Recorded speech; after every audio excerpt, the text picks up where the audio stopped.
Whoa, hold on, wait a minute. This guy's a Nazi. I've been an investigative reporter and a journalist for 35 years. I've worked in every major media market in the United States, and I've written for more than 100 newspapers and magazines nationally and internationally. So last September 17th, I became the first journalist in U.S. history to go to the U.S. National Archives and the Library of Congress and pore over the thousands of pages of documents in both places to prove beyond a shadow of a doubt or any refutation of the facts that Prescott Bush, the grandfather of George W. Bush, and George Herbert Walker, his maternal great-grandfather for whom his daddy is named, were Nazi traitors to the country who should have been tried for treason. 2 weeks ago in early August, a major world newspaper, The Guardian of London, finally got on the story internationally, and they flew a renowned reporter of theirs named Duncan Campbell over to Washington to take me back to the archives and Library of Congress so that they could verify that these explosive documents were real and I didn't have forged copies.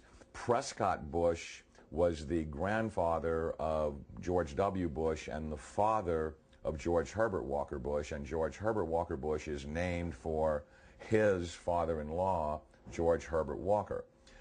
Prescott Bush graduated from Yale in 1917 and was in Skull and Bones with E. Roland Harriman, who was the younger brother of W. Averill Harriman. The Bush family really had nothing going. They were essentially social climbers and opportunistic people. At the time that Prescott Bush met Dorothy Walker, he was a tire salesman.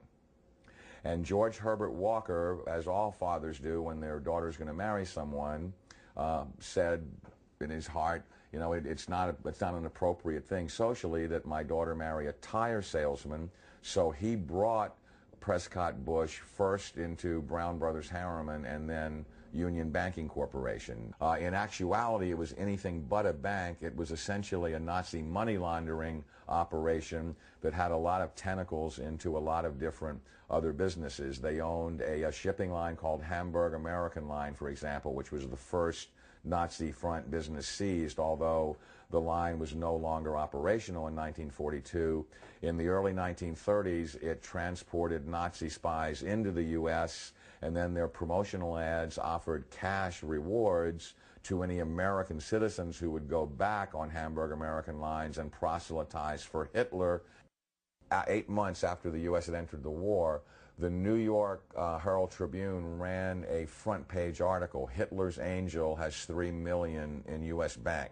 And it caused a major scandal and just rocked the world of politics. Brown Brothers Harriman, which George Herbert Walker and Prescott Bush were affiliated with and partners in, worked with I.G. Farben, which operated Auschwitz.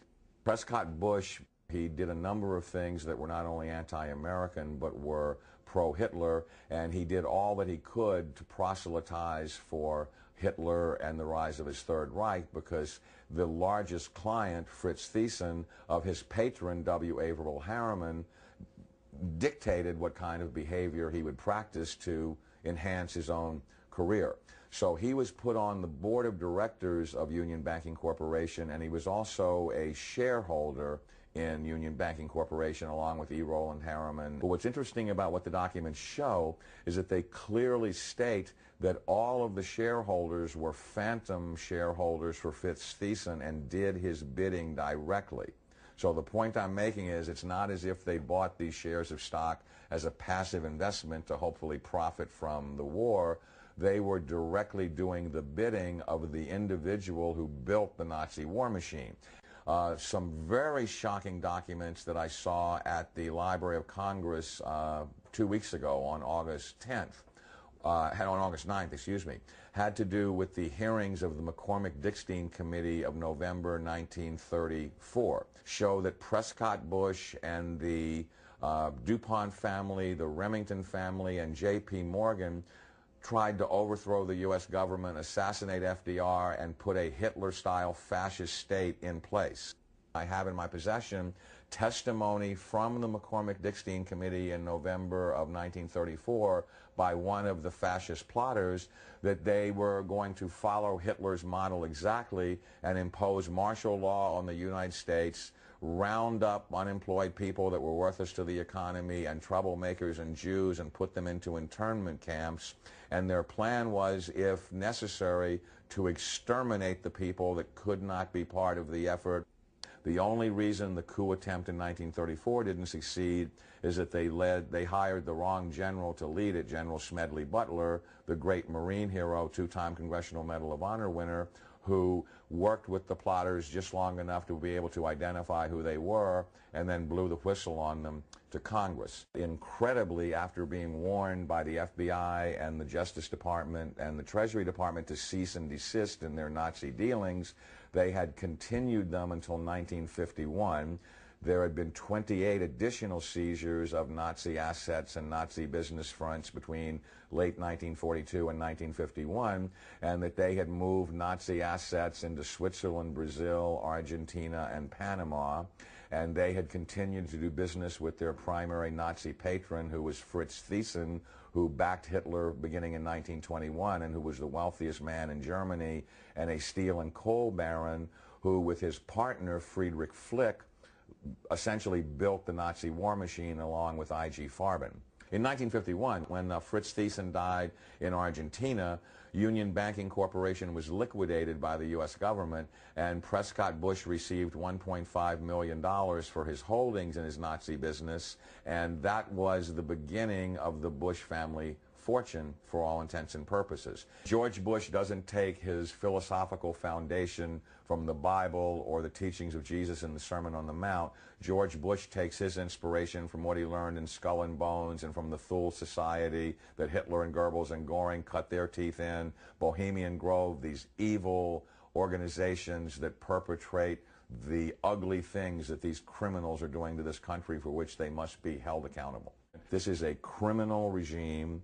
They not only emulate Hitler, but its genesis comes from Hitler. And I defy anyone, a historian, journalist, author, anyone, to come forward and disprove my premise that you cannot differentiate Hitler's invasion of Poland in 1939 and the Reichstag fire and his attempt to dominate the world from George W. Bush's unprovoked invasion of Iraq and subversion of the Constitution through the Patriot Act after 9/11, which I submit is his Reichstag fire. It's critical that every citizen of this country rise up and do something, because the day of reckoning is at hand, and these people are Nazis. They are practicing Nazi philosophy. They are mimicking Nazi tactics, and time is running out. George W. Bush visiting the slave labor camp where his grandfather helped build the Bush family fortune on free Jewish slave labor.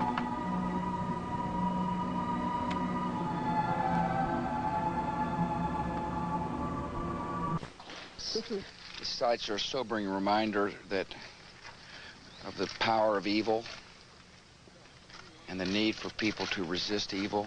Carlyle Group is one of America's largest weapons contractors. For the Bush and bin Laden families, war means profits, big profits. Although the media creates the illusion of freedom of the press, the dominant opinion and messages always serve the banksters' agenda. Messages like, support your troops or you're a traitor to America. Burns, open wounds, amputations, spinal cord injuries, broken bones, eyes that have been sprayed with shrapnel. The list is long and predictable. The chilling reality is that up to 15% of the tax money deducted from your paycheck each month buys the bombs and pays the salaries of troops to commit these atrocities. Rivers of blood from innocent families and their children is on everybody's hands. The plan for world domination by the banksters cannot be accomplished without your cooperation.